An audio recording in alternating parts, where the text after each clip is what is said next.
आधी रात आरव अकेला मुंडेर पर, डायरी हवा में फड़फड़ा रही। स्कूल में उसे निकम्मा कहा गया और घर के भीतर पिता की डांट की गूंज अभी भी उसके कानों में चुभ रही है।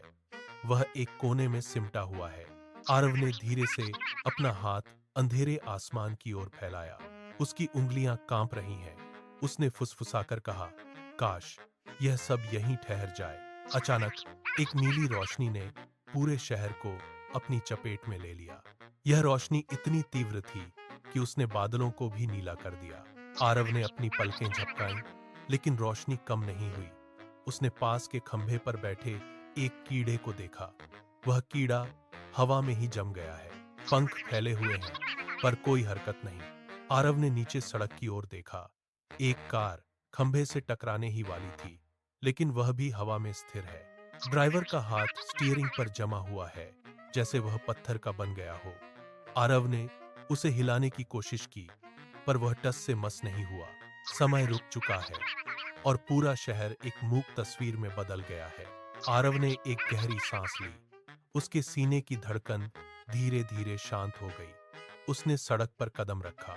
उसने एक कार के पास जाकर ड्राइवर के चेहरे को गौर से देखा, लेकिन वह पत्थर की मूर्ति की तरह स्थिर था। आरव के चेहरे पर एक मुस्कान तैर गई। अब उसे किसी की डांट का डर नहीं था। वह दौड़ता हुआ पास की बेकरी की ओर बढ़ा। उसने कांच का दरवाजा जोर से धकेला। अंदर हवा में तैरती हुई धूल के कण भी स्थिर थे। उसने काउंटर से एक ताजी पेस्ट्री उठाई। उसका स्वाद बिल्कुल असली था। वह बाहर निकला और खिलौनों की दुकान की ओर भागा। उसने कांच का दरवाजा तोड़ा और अंदर घुस गया। उसने एक चमकदार घड़ी उठाई और उसे अपनी कलाई पर बांध लिया। वह घंटों तक शहर की सड़कों पर दौड़ता रहा। कभी वह किसी के कंधे पर हाथ रख देता, तो कभी हवा में लटके हुए पक्षियों को छूने की कोशिश करता। आरव को लगा कि यह पूरी दुनिया अब उसकी अपनी है। वह एक आजाद परिंदे की तरह गलियों में घूमता रहा। आरव दौड़ते हुए शहर के मुख्य अस्पताल के सामने पहुंचा। वहां का सन्नाटा बाकी शहर से अलग था, जैसे यहां समय का रुकना किसी भारी बोझ की तरह दबा हुआ हो। एम्बुलेंस का सायरन हवा में ही ठिठक कर रह गया था। उसकी आवाज एक तीखी गूंज के रूप में स्थिर हो गई थी। आरव तेजी से अंदर भागा। गलियारे में एक नर्स ट्रे लिए हुए जमी हुई थी।